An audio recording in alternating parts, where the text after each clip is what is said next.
Now iTrinity finally understandeke kahle because ngesinye isikhathi uyaye uthi ukholela kuTrinity kanti usuyithola usufola kwiline yesabhilianism eyaziwa ngokuthiwa imodalism. Right? Lasiqalela ngeTrinity. iTrinity yini? What is Trinity in its paradigm? All right. iTrinity ikholelwa ekutheni there is one God. uNkulunkulu munye. Right? There's one God, but this God is in three distinct persons. One God in three distinct persons. Ngicela ukuthi ubheke. Azange ngithi there is one God in three functions, in three modes.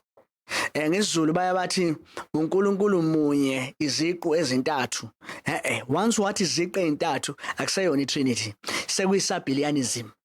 Because lana sikhuluma ngobuntu, uNkulunkulu munye ebuntwini obuthathu. I'm going to explain because esikhatheni esiningi uthola ukuthi uzama ukuchaza iTrinity kanti usuchaza lento ebizwa ngokuthiwa yini isabhilianism noma lento ekuthiwa imodelanism or modalism. Sengicishe ngathi modelanism.